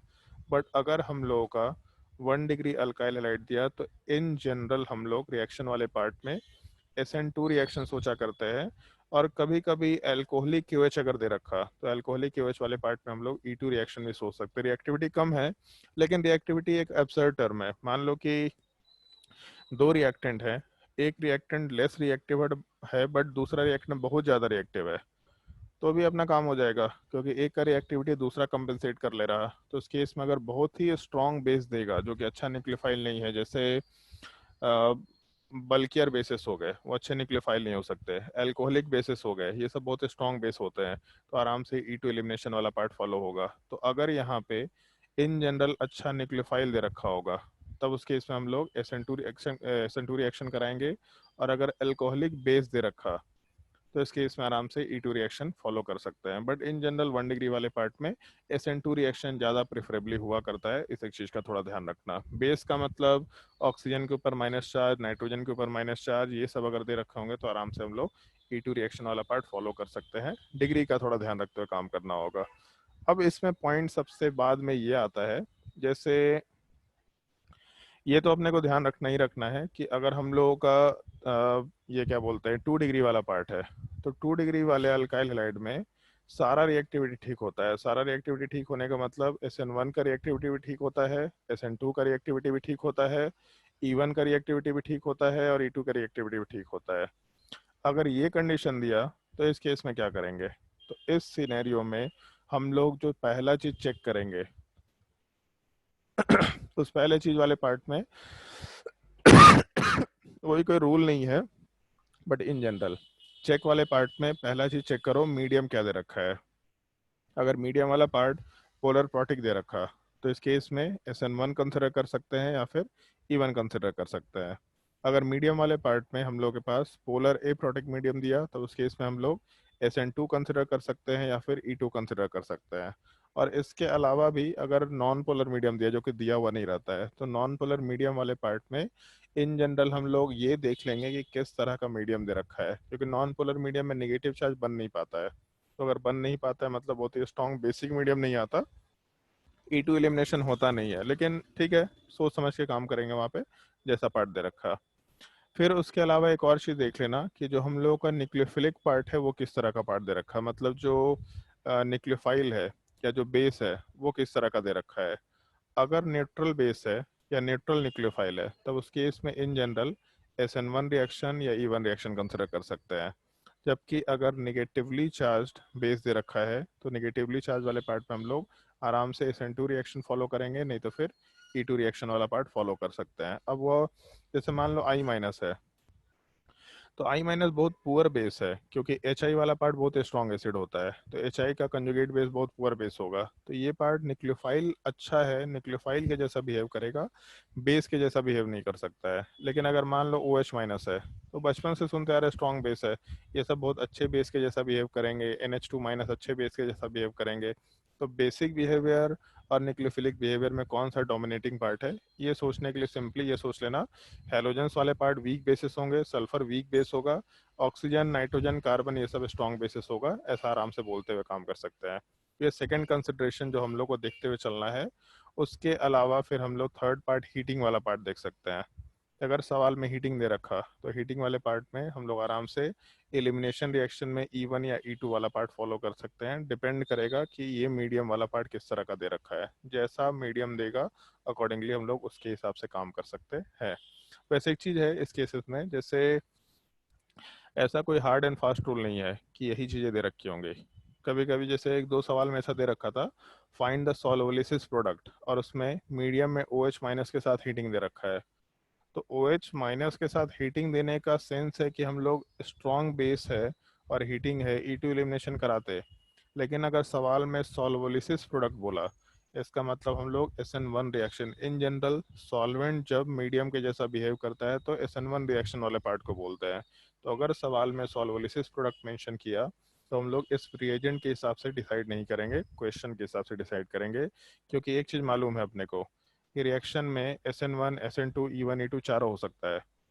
डिफरेंस किस चीज़ का है? तो कंडीशंस के हिसाब से कौन सा रिएक्शन ज़्यादा डोमिनेटिंग होगा, इस चीज़ का एक डिफरेंस क्रिएट करना होता है। जो रिएक्शन ज़्यादा डोमिनेटिंग है, मेजर प्रोडक्ट वहाँ से आएगा और हम लोग उसी के हिसाब से प्रोडक्ट मेंशन किया करेंगे। जैसे सवाल यही पूछेगा, find the major product of the following reaction. तो चारों रिएक्शंस में से या चारों मैकेनिज्म में से जो रिएक्शन का मैकेनिज्म ज़्यादा डोमिनेटिंग बिहेवियर शो कर रहा है, हम लोग उसके हिसाब से काम करते हुए कंसिडरेशन लेके चल सकते हैं। इस एक चीज़ का थोड़ा ध्यान रखना होता है। बट अदरवाइज जैसे कोई भी एक रिएक्शन दिया तो रिएक्शन में पहले ये देखो कि कार्बन का डिग्री क्या है। इन जनरल पहले ये देखो कार्बन का डिग्री क्या है। दूसरा, अगर डिग्री वाले पार्ट से डिसाइड नहीं कर पा रहे, 2 डिग्री है, तब उस केस में ये देखो कि मीडियम क्या है। अगर मीडियम वाले पार्ट से डिसाइड कर लिए तो ये देख लो साथ ही साथ कि न्यूक्लियोफाइल वाला पार्ट नेगेटिव है कि न्यूट्रल है। अगर न्यूट्रल है तो SN1 E1, और अगर नेगेटिव चार्ज है तो देख लेना कि बेसिक बिहेवियर ज़्यादा है उसका, या मतलब स्ट्रॉन्गर बेस के कैटेगरी में डालते हैं उसको, या फिर स्ट्रॉन्गर न्यूक्लियोफाइल के कैटेगरी में डालते हैं। तो उसके हिसाब से हम लोग वहाँ पे SN2 या E2 इस तरह का मैकेनिज्म मेंशन कर सकते हैं। हीटिंग अगर दिया तो एलिमिनेशन ज़्यादा फेवरेबल होगा, नहीं दिया तो हम लोग सब्स्टिट्यूशन वाला पार्ट आराम से मेंशन करते हुए काम कर सकते हैं। तो इन एक बेसिक चीज़ का थोड़ा ध्यान रखना, जहाँ पे हम लोग मिसलेनियस क्वेश्चंस को आराम से सॉल्व कर सकते हैं। जैसे मान लो कि जब हम लोग इस तरह का रिएक्शन मेंशन करते हैं, मान लो एक सवाल दे रखा और इसका रिएक्शन करा रहे हैं हम लोग NaSH के साथ in the presence of DMF। तो जैसे रिएक्शन वाले पार्ट में हम लोग के पास कार्बन का डिग्री सबसे पहले देखे हम, तो कार्बन का डिग्री हम लोग को 2 डिग्री दिखाई दिया। अगर 2 डिग्री कार्बन है तो इसका मतलब सबसे पहले क्या सोचा कि SN1 हो सकता है, SN2 भी हो सकता है, E1 भी हो सकता है और E2 भी हो सकता है। चारों पॉसिबिलिटी है क्योंकि कार्बन का डिग्री 2 है। तो इसके बाद हम लोग मीडियम वाले पार्ट को देखें, DMF। ये चीज़ बताया था तुम लोगों को एक शॉर्टकट के जैसा, जब भी कैपिटल लेटर में ABCD टाइप दे रखा होगा तो सिंपली उस केस में उसको पोलर एप्रोटिक मीडियम मान लेना। तो अगर पोलर एप्रोटिक मीडियम है तो SN1 रिजेक्ट कर दिया, E1 रिजेक्ट कर दिया, बचा अपने पास SN2 और E2। इसके बाद हम लोग जब इस कंपाउंड को देखेंगे तो यहाँ से SH माइनस मिल रहा, और SH माइनस वाले पार्ट के अलावा हीटिंग भी नहीं दे रखा है। तो अगर हीटिंग नहीं दे रखा तो SH माइनस अच्छा न्यूक्लियोफाइल होता भी है, बहुत स्ट्रॉन्गर बेस नहीं होता। तो इस केस में अच्छा न्यूक्लियोफाइल है क्योंकि निगेटिवली चार्ज है, तो न्यूक्लियोफाइल अच्छा आराम से हो जाएगा। जो भी निगेटिवली चार्ज स्पीसीज है अच्छे न्यूक्लियोफाइल होंगे। बट अगर स्ट्रॉन्गर बेस कभी नहीं सुना है, सल्फर के ऊपर माइनस चार्ज बहुत स्ट्रॉन्गर बेस नहीं होता है। तो अगर इसका बेसिक बिहेवियर डोमिनेटिंग नहीं है, मतलब आराम से अच्छा न्यूक्लियोफाइल कंसिडर कर सकते हैं। और अगर अच्छा न्यूक्लियोफाइल हुआ और हीटिंग नहीं भी दे रखा है, तब इस केस में हम लोग E2 के पॉसिबिलिटी को भी हटा के आराम से SN2 कंसिडर करेंगे। और जब SN2 कंसिडर करेंगे तो जहाँ Cl है वहाँ से Cl को हटा करके यहाँ पे SH का फॉर्मेशन होगा फॉलोइंग SN2 मैकेनिज्म। तो रिएक्शन में प्रोडक्ट कैसे बनाना है वो रिएक्टेंट, रिएक्शन के कंडीशन सबको देखते हुए डिसाइड करना होता है। और कोई ऐसा पार्टिकुलर रूल नहीं कि यहाँ पे यही होगा, कोई पार्टिकुलर रूल नहीं है। रिएजेंट चेंज करके हम लोग कुछ भी कर सकते हैं एक पार्टिकुलर रिएक्शन में। इनफैक्ट जैसे एक छोटा सा पॉइंट तुम लोग को बताया था कि अगर हम लोग न्यूक्लियोफाइल वाले पार्ट का कंसंट्रेशन बढ़ाते हैं तो रेट ऑफ SN2 रिएक्शन वाला पार्ट बढ़ता है। एक छोटा सा पॉइंट डिस्कस किया था, अगर न्यूक्लियोफाइल का कंसंट्रेशन बढ़ेगा तो रेट ऑफ SN2 वाला पार्ट भी बढ़ेगा। अब इसमें एक चीज़ सोचो, जैसे अगर हम लोग न्यूक्लियोफाइल का कंसंट्रेशन बढ़ाते चले गए तो उस केस में रेट ऑफ SN2 वाला पार्ट इंक्रीज करता चला गया।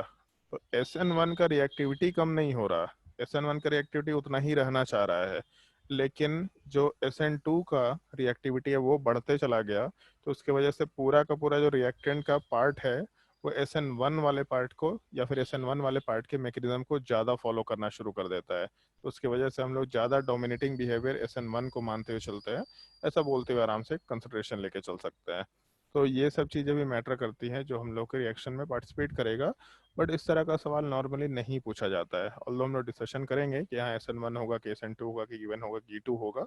और इसका बड़ा ही सिंपल सा सिनेरियो, जैसे कितना टाइम हो गया, ओके इसका सिंपल सा सिनेरियो जैसे इसका डिस्कशन तुम्हारे पोला ब्रूस में जहाँ दे रखा है, हम लोग उसी में से होमवर्क डिस्कस करके आराम से मेंशन कर सकते हैं। तो 1 मिनट थोड़ा लाइट ऑन कर लेते हैं।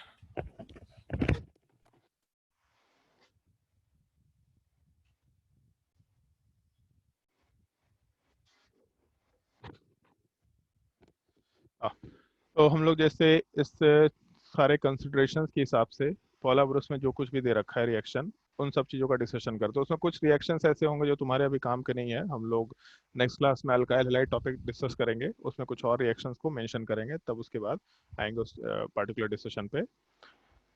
जैसे मान लो इसमें रेट ऑफ सॉल्वेंट कहीं पे SN1 वर्सेस SN2 दे रखा था क्या? किसी में बोले थे, किसी पेज में पढ़ने के लिए बोले थे तुम लोगों को शायद से, जहाँ तक हमको ध्यान है।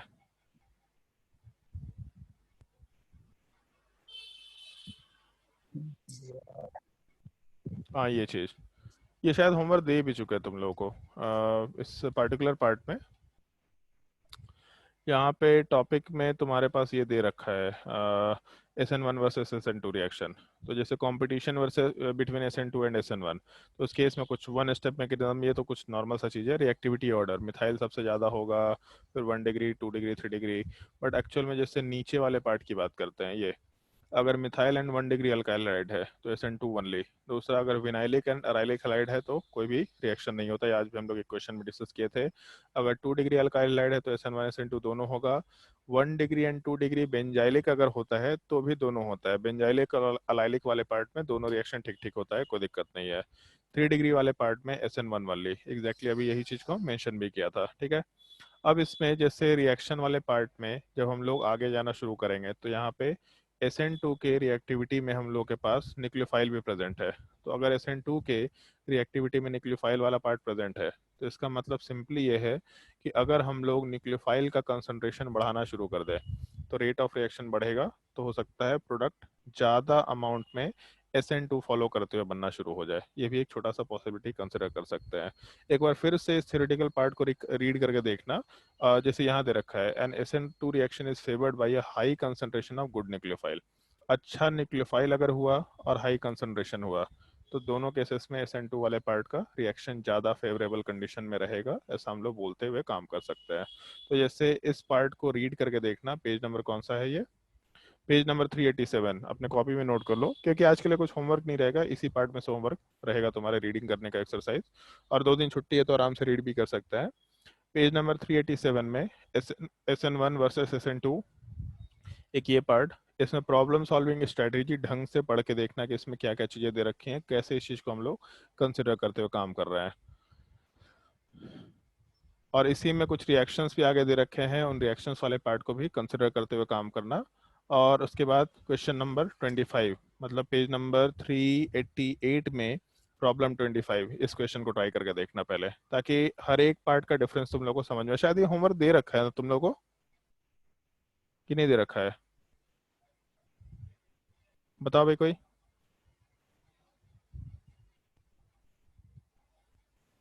याद है किसी को? है, दे दिया है ना?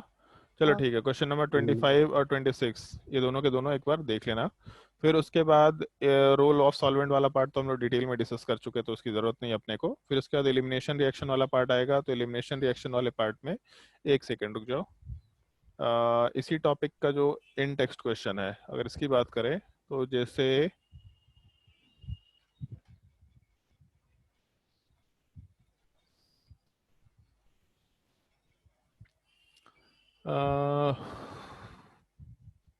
चलो ऊपर कुछ क्वेश्चन देते हैं। प्रॉब्लम्स वाले पार्ट में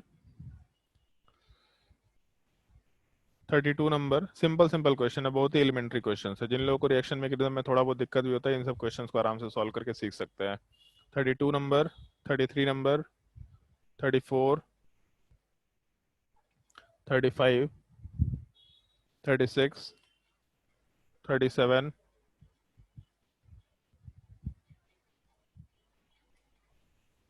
38,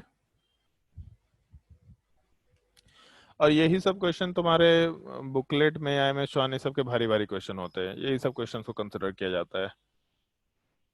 एक्चुअली में बहुत भारी कुछ क्वेश्चन है नहीं, बस फैक्ट्स मालूम नहीं होते लोगों को, स्टेरिक हिंड्रेंस का, इस वजह से भारी लगता है ये चीज़।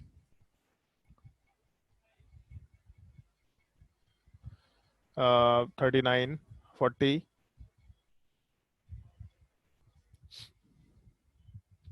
42, 42 देख के तो अच्छा ही सवाल लग रहा है, 42 ढंग से ट्राई करना, 42 ठीक ठीक सवाल है।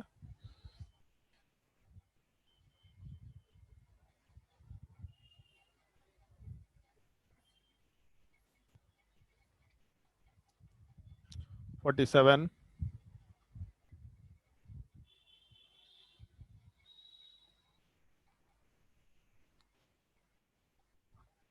51,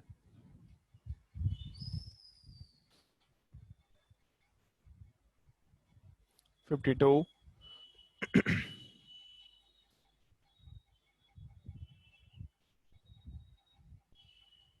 54।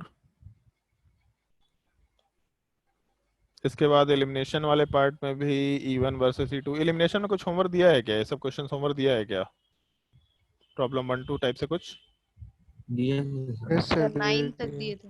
9 तक दे रखे हैं, तो उसको मार्क कर लेते हैं, क्योंकि इस बार तुम लोग इस बुक के सारे क्वेश्चन सॉल्व कराएंगे। हम नॉर्मली करा नहीं पाते थे क्योंकि वैसे बुक लेके चलते भी नहीं थे और स्टूडेंट्स के पास बुक भी नहीं होता था, तो यहाँ से आराम से देख सकते हैं।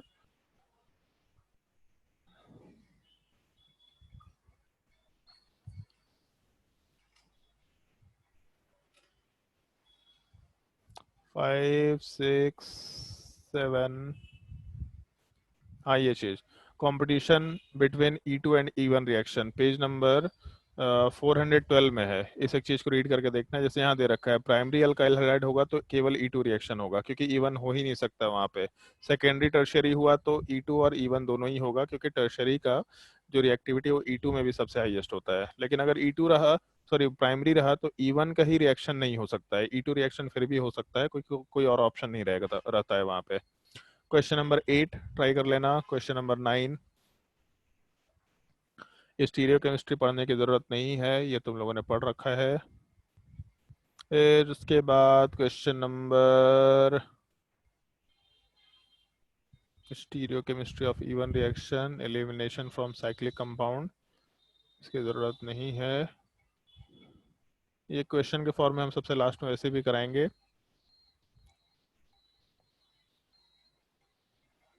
एलिमिनेशन फ्रॉम साइक्लिक कंपाउंड, अच्छा हाँ, एक ये छोटा सा टॉपिक रह गया था, काइनेटिक आइसोटोपिक इफेक्ट। ये हम पहले भी शायद मेंशन किए थे ड्यूटेरियम एक्सचेंज के टाइम पे, खैर अभी वापस से मेंशन कर रहे हैं। थोड़ा सा एक छोटा सा पार्ट रह गया था।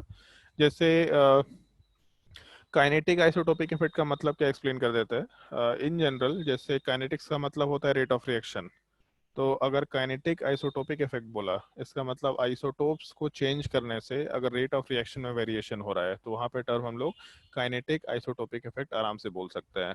तो आइसोटोप्स को चेंज करने से रेट ऑफ रिएक्शन का जो वेरिएशन है, ये केवल हाइड्रोजन, ड्यूटेरियम और ट्रीटियम में आता है, क्योंकि इन केसेस में हाइड्रोजन की जगह पे ड्यूटेरियम का मास नंबर सीधा डबल हो जाता है और ट्रीटियम का मास नंबर ट्रिपल। तो इस आइसोटोप में मास का एकदम बिल्कुल डबल और ट्रिपल वेरिएशन होने की वजह से हाइड्रोजन के जगह पे ड्यूटेरियम ट्रीटियम डालते हैं, तो उसके वजह से हो सकता है रेट ऑफ रिएक्शन में डिफरेंस हो। बट एक चीज सोचो, जैसे अगर हम लोग SN1 रिएक्शन की बात कर रहे थे, तो SN1 रिएक्शन वाले पार्ट में हम लोग का जो लिविंग ग्रुप था ये हटता है, यहाँ पॉजिटिव चार्ज आता है और यहाँ न्यूक्लियोफाइल एड अप हो जाता है। तो इसका मतलब क्या है कि हम लोग के हाइड्रोजन का कहीं कोई इंट्रैक्शन नहीं हुआ। SN2 रिएक्शन, R के साथ हम लोग का लिविंग ग्रुप है, न्यूक्लियोफाइल सीधा यहाँ पे इसके साथ इंटरेक्शन करके हटा दिया, फिर से हाइड्रोजन के साथ कहीं इंटरेक्शन नहीं हुआ। अगर हम लोग E1 रिएक्शन की बात करें, तो E1 रिएक्शन वाले पार्ट में हम लोग का लिविंग ग्रुप हटता है, कार्बोकैटायन बनता है और कार्बोकैटायन के जस्ट बगल वाले कार्बन से हाइड्रोजन हटता है और यहाँ डबल बॉन्ड बनता है। हाइड्रोजन का इंट्रैक्शन है यहाँ पे, जो कि पॉसिबल हो सकता है। और E2 रिएक्शन वाले पार्ट में हम लोगों का कार्बन के ऊपर एक लिविंग ग्रुप है, कार्बन के ऊपर एक हाइड्रोजन वाला पार्ट है, लिविंग ग्रुप हटा, हाइड्रोजन हटा। बेसिकली पहले हम लोग के बेस के साथ हाइड्रोजन कंबाइन किया, फिर ये इधर गया, यहाँ से लिविंग ग्रुप हटा, तो हाइड्रोजन का इंट्रैक्शन हुआ और लिविंग ग्रुप तो हटा ही हटा। तो E1 और E2 रिएक्शन में हाइड्रोजन वाले पार्ट का इंट्रैक्शन होता है, लेकिन E2 reaction single step reaction है, कंसर्टेड मैकेनिज्म, और इस केस में जो रेट डिटरमाइनिंग स्टेप है उसमें हाइड्रोजन का इंट्रैक्शन है। जबकि E1 रिएक्शन में कार्बोकैटायन का फॉर्मेशन RDS था, हाइड्रोजन का elimination was not a part of RDS। तो अगर हाइड्रोजन के जगह पे ड्यूटेरियम भी डाल देते तो भले ही बॉन्ड स्ट्रेंथ बढ़ता है, ड्यूटेरियम क्योंकि हेवियर बॉन्ड होता है, हम लोग बहुत पहले डिस्कस किए थे हाइपर कंजुगेशन में कि ड्यूटेरियम का बॉन्ड हेवियर होता है तो इसलिए ज़्यादा स्ट्रॉन्गर बॉन्ड होता है। तो ड्यूटेरियम अगर ज़्यादा स्ट्रॉन्गर बॉन्ड बनाता भी है, तो भी अगर ये पूरा हाइड्रोजन एलिमिनेशन या deuterium elimination rate determining step का पार्ट नहीं है, तो इसमें हाइड्रोजन हो या ड्यूटेरियम हो, इसके ओवरऑल रिएक्शन के रेट से पूरे रिएक्शन के रेट को कोई फर्क नहीं पड़ेगा। इसका मतलब हाइड्रोजन का इंट्रैक्शन होने के बावजूद E1 रिएक्शन में हाइड्रोजन की जगह ड्यूटेरियम डाल दो तो ओवरऑल रेट पे कोई फर्क नहीं पड़ रहा है, ऐसा बोल सकते हैं। जबकि E2 रिएक्शन में अगर यहाँ हाइड्रोजन की जगह ड्यूटेरियम होता तो बॉन्ड स्ट्रेंथ ज़्यादा होता, और बॉन्ड स्ट्रेंथ ज़्यादा होने की वजह से जब ये बेस ड्यूटेरियम के साथ कंबाइन करता तो ये बॉन्ड बगल वाले कार्बन पे थोड़ा धीरे शिफ्ट करता, क्योंकि ज़्यादा स्ट्रॉन्गर बॉन्ड है। तो E2 एलिमिनेशन के टाइम पे काइनेटिक आइसोटोपिक इफेक्ट एग्जिस्ट करता है, इस एक चीज़ का थोड़ा ध्यान रखना होता है। मतलब SN1 SN2 E1 E2 में केवल हम लोगों का जो E2 रिएक्शन है केवल वहीं पे काइनेटिक आइसोटोपिक इफेक्ट ऑब्जर्व करेंगे हम लोग, और कहीं भी ऑब्जर्व नहीं करते हैं। एक बार इस चीज़ को यहाँ पे रीड कर सकते हैं, इसको हम नेक्स्ट क्लास में पॉइंट में लिखा देंगे, आराम से ये चीज़ समझ में आ जाएगा। अभी के लिए एक बार रीड करके देख लेना, पेज नंबर 421 11.7। फिर उसके बाद हम लोग का competition versus substitution and elimination 422 को रीड करना, और इसमें सब्स्टिट्यूशन में जैसे जो कंडीशंस है वो SN2 और E2 के लिए फेवरेबल होता है। तो पहले हम लोग नॉर्मली ये डिसाइड करते हैं कि गिवन कंडीशन SN2 या E2 डिटरमाइन कराएगा। फिर उसके बाद आगे SN2 और E2 में से ज़्यादा फेवरेबल किसके लिए इसकी बात करते हैं। सिमिलर टाइप से SN1 होगा कि E1 होगा, पहले ये देखा करते हैं। और SN1 और E1 में ज़्यादा फेवरेबल कंडीशन किसके लिए है, तो वही हीटिंग का कंडीशन होगा, ऐसा बोलते हुए हम लोग आराम से काम कर सकते हैं। तो यहाँ पे पहले SN2 वर्सेस E2 दिया, फिर SN1 वर्सेस E1 दिया, फिर शायद से सब्स्टिट्यूशन वर्सेस एलिमिनेशन दे रखा है। हाँ, ये चीज़ तो इनके अंदर के जो भी टेक्स्ट है उसको एक बार रीड करना, और इससे रिलेटेड जो क्वेश्चंस है उनको सॉल्व करना, ताकि तुम लोग को ज़्यादा इजीली समझ में आए कि कहाँ पे हम लोग किस तरह का रिएक्शन करा सकते हैं। फिर नेक्स्ट क्लास में हम लोग अल्काइल हैलाइड वाले पार्ट का हेडिंग डलवा के कुछ मिसलेनियस क्वेश्चन कराएंगे। तो उसमें मिसलेनियस क्वेश्चन चलेगा, इधर SN1 होगा कि SN2 होगा कि E1 होगा कि E2 होगा, वो मिसलेनियस क्वेश्चन आराम से चलता जाएगा। और क्योंकि 2 दिनों का टाइम है तो तुम्हारे पास स्वतंत्रता दिवस है, तो वो छुट्टी रहेगा तुम्हारे पास, आराम से इतने क्वेश्चन ट्राई कर सकते हैं। 22, 23, 24 कंजिक्यूटिव E2 एलिमिनेशन हम लोग शायद क्लास में डिस्कस कर चुके हैं। हाँ, ये चीज डिस्कस कर चुके हैं, ये पार्ट कंजुगेटेड डाइइन वाला पार्ट। तो ये कंजिक्यूटिव वाला पार्ट अगर रहा तो हम लोग वहाँ पे आराम से डबल बॉन्ड वाले पार्ट या ट्रिपल बॉन्ड वाले पार्ट का फॉर्मेशन कंसिडर कर सकते हैं। और ये चीज़ बताया था तुम लोगों को, ट्रिपल बॉन्ड वाला पार्ट ऐसा मेंशन करके चल रहा है हम लोग। तो जैसे यहाँ पे कहीं ऐसा कुछ लिखा है क्या? हाँ, ठीक है। एक ही कार्बन के ऊपर अगर 2 ब्रोमीन है तो NH2 माइनस वाला पार्ट एक अल्कीन के ऊपर भी एलिमिनेशन करा के आराम से अल्काइन का फॉर्मेशन करा सकता है, जो कि अल्कोहलिक KOH नहीं करा सकता है। तो इसीलिए ऊपर में OH माइनस दे रखा है, जबकि नीचे वाले पार्ट में NH2 वाला पार्ट दे रखा है। ये हम लोग रिएक्शन ऑलरेडी डिस्कस कर चुके हैं, तो इसमें कुछ भी डिस्कस करने को नहीं रहेगा। और क्वेश्चन नंबर 25 वाला पार्ट एक बार सोच के देख सकते हैं कि क्वेश्चन नंबर 25 में एग्जैक्टली क्या बोलना चाहा है। ठीक है, अच्छा नहीं, क्वेश्चन नंबर 25 अभी डिस्कस नहीं कर सकता, अभी के लिए इसको रहने देना, इस वाले टॉपिक को छोड़ देना। यहाँ तक क्वेश्चन नंबर 23 24 आराम से ट्राई कर लेना। उसके बाद तुम्हारे इंटरमॉलिक्यूलर इंट्रामॉलिक्यूलर रिएक्शन का डिस्कशन करेंगे हम लोग नेक्स्ट क्लास में, वो हम लोग का मिसलेनियस क्वेश्चन में ही चलेगा। और Br2H न्यू अभी तक हम लोग डिस्कस नहीं किया है, वैसे इसको डिस्कस तो कर चुके हैं हम लोग मोनोहेलोजिनेशन वाले पार्ट में, तो काम चल जाएगा, लेकिन बाकी पार्ट डिस्कस नहीं किया है। चलो ठीक है, अभी ये सीक्वेंशियल रिएक्शन सॉल्व नहीं कर सकते। तो एक काम करो तुम लोग, इसके बाद इन टेक्स्ट क्वेश्चन में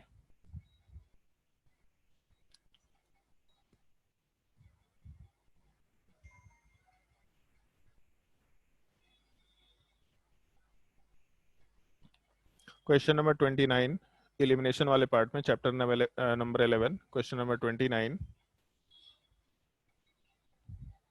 30, 33,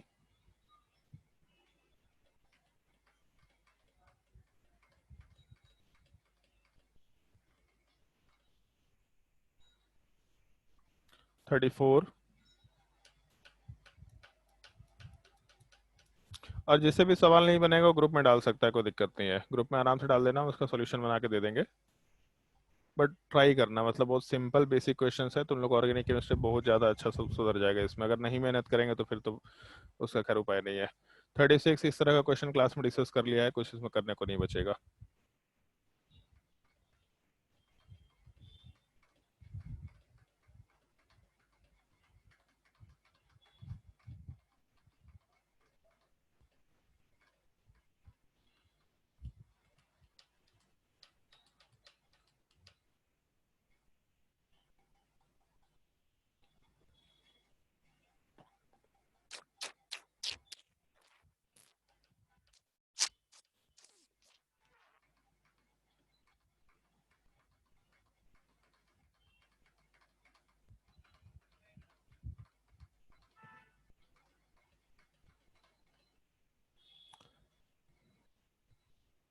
क्वेश्चन नंबर 45,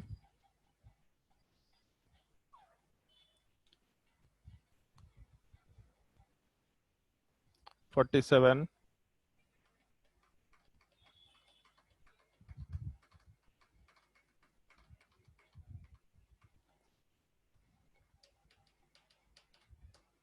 क्वेश्चन नंबर 48 बहुत अच्छा सवाल है, अच्छे से सोच के देखना।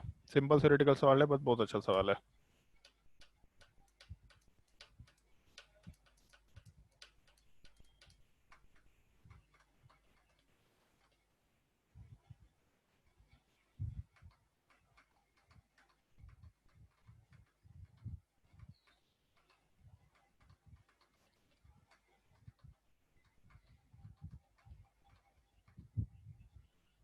चलो ठीक है, इतने क्वेश्चन ट्राई करके देखना। उसके बाद फिर यहाँ पे जैसे अल्कोहल और इथर इपॉक्साइड, इन्हीं सारे टॉपिक को हम लोग नेक्स्ट क्लास में डिस्कस करेंगे। उसके बाद ये ऑर्गेनोमेटेलिक कंपाउंड, ऑर्गेनोमेटेलिक कंपाउंड वाले पार्ट में हम लोग ये क्या बोलते हैं, ग्रिग्नार्ड रीजेंट वाले पार्ट का डिस्कशन करेंगे। ये अपना नेक्स्ट पार्ट चलेगा। अल्काइल हैलाइड वाला पार्ट नेक्स्ट क्लास में कंप्लीट हो जाएगा। उसके बाद अल्कोहल इथर, उसमें हम लोग को मैकेनिज्म अब कुछ नहीं मेंशन करना है SNI के अलावा, तो उसके भी रिएक्शन 2 दिन में कंप्लीट हो जाएंगे। उसके बाद फिर ग्रिग्नार्ड रीजेंट वाला पार्ट शुरू हो जाएगा। तो ये 2 टॉपिक क्या हो सकते हैं जो तुम्हारे NCERT के हिसाब से दे रखा हो, दोनों हम लोग अगले 3 क्लास में आराम से कंप्लीट कर लेंगे। तो इतने क्वेश्चन ट्राई करना। जो भी डाउट होगा, छोटा से छोटा पॉइंट में जो भी डाउट पूछना होगा आराम से पूछते जा सकते हैं, कोई दिक्कत वाली चीज़ नहीं है। ठीक है, चलो नेक्स्ट क्लास में कंटिन्यू करते हैं। आज के लिए इतना ही।